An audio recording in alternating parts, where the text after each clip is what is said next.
Clement Talbot Type CT4K 18 horsepower to 1903. There are a very small number of veteran cars which have formed the very lifeblood of the London to Brighton commemoration veteran car run almost since its inception and have, in their own right, earned their place as part of the Brighton establishment. There are fewer still, if indeed any, which have remained in the same family ownership since 1936 and have transported 4 generations of the same family to Brighton in such style on practically every run since then. AP 107, the Sears family's remarkable 1903 Rothschild-bodied Clement Talbot is one such car. The late Stanley Sears may justifiably be described as one of the fathers of the old car movement worldwide, setting new standards in restoration and conservation of early motor cars in the 1930s. The Clement Talbot was the second car to join the Sears collection, the first car, an 8-horsepower derrick, having proved rather too slow for Sears's driving preferences. Sears, writing many years ago, records the Clement Talbot's arrival at his Boney home as follows: I put inquiries out in various directions for something better and was informed that there was a 1903 Clement Talbot near Shalford in Surrey, so an appointment was made to inspect it. This was a fine car with a 4-cylinder, 18-horsepower engine and body made from teak by the famous Paris coach builder Rothschild et Fils. The mudguards were also of wood, and although the car looked very shabby, close inspection showed that the woodwork had been perfectly preserved by many coats of varnish which had assumed a cracked finish with age.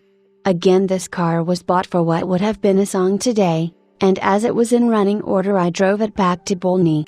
I was at once impressed with the remarkable pulling power of the engine, but as with the derrick, it was obvious that there was a large amount of wear in all parts. So again a thorough overhaul was called for, and this time I determined that it was to be up to new standard in every respect, particularly in view of the beautiful coachwork, which was an open 4-seater rear entrance.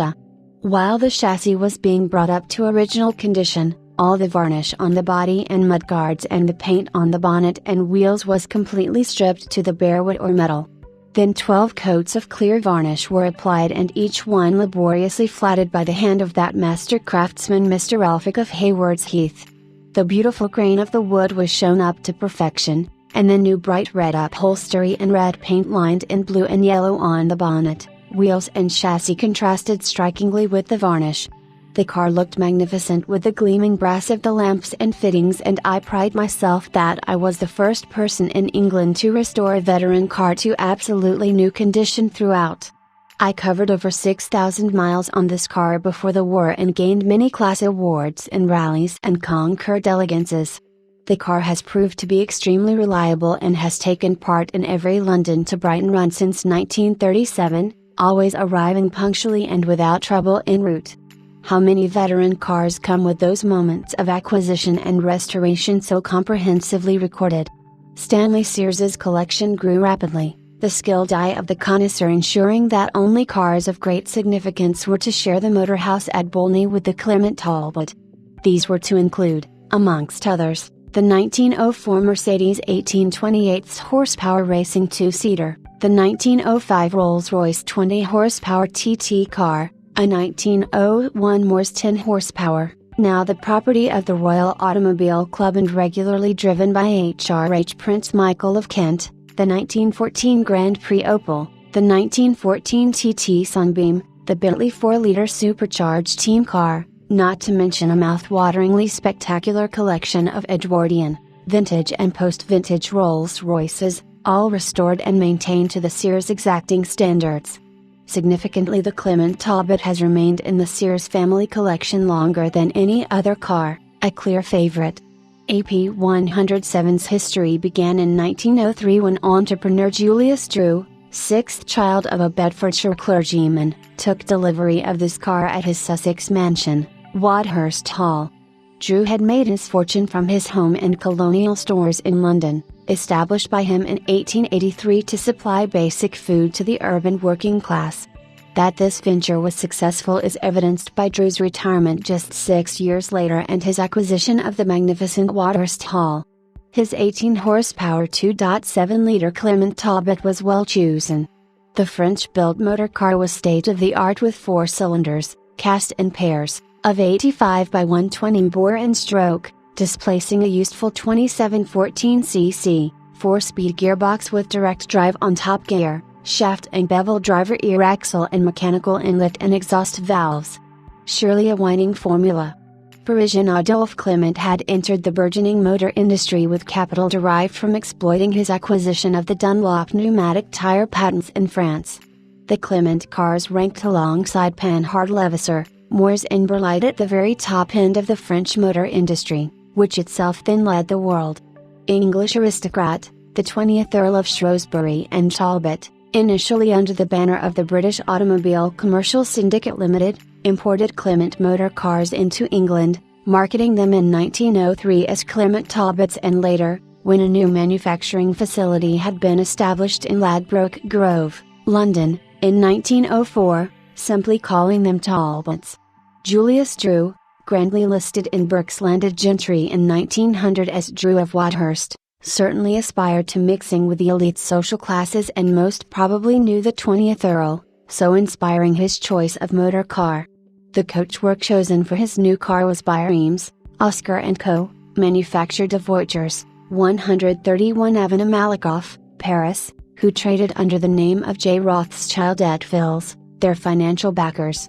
The autocar of 9th of May 1903 illustrates an 18-horsepower Clement Talbot carrying ROI Detali protected tie coachwork by Rothschild, and this very closely resembles the car offered here, confirming Clement's royal patronage and suggesting that this car may well have been supplied originally with a removable canopy. Various aspects of the coachwork on this car suggest this to be the case.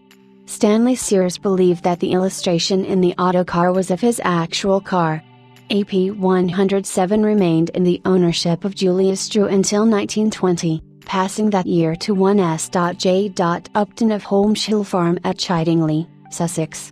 It is believed that it continued in use until 1924, passing then to a Roy Whittley, and was to take part in its first Brighton run in 1931.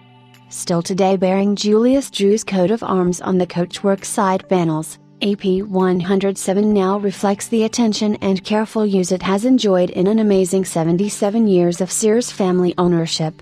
It is generously equipped with BRC Alpha No. 110 acetylene headlamps and P&H oil side lamps and Lucas King of the Road oil rear lamp, while audible warning of approach is provided by a boa constrictor bulb horn. Dashboard instrumentation includes a S. Smith & Son 0 to 40 miles per hour speedometer, on occasion tested to its limit, an 8-day clock and water temperature and pressure gauges. A later and more efficient Zenith carburetor was fitted to the car just 102 years ago. The late Stanley Sears enjoyed the distinction of being elected president of the Veteran Car Club of Great Britain from 1960-1962, and fittingly the car carries his VCC badge and that club's official dating plate, dating certificate number 14. AP 107 comes with an excellent history file including a copy of the Clement Cars sales brochure for 1903, along with a quantity of Mo certificates and tax discs. Recent work carried out to maintain the car to Sears standards has included a magneto overhaul, conservation of the leather upholstery by the Leather Conservation Center at Northampton, while mechanical work has included glaze busting the cylinder walls, fitting of new valves, valve springs and recutting valve seats, new piston rings and cam followers, refurbishing of camshaft with new cam lobes, a new crankshaft thrust bearing and a relined clutch.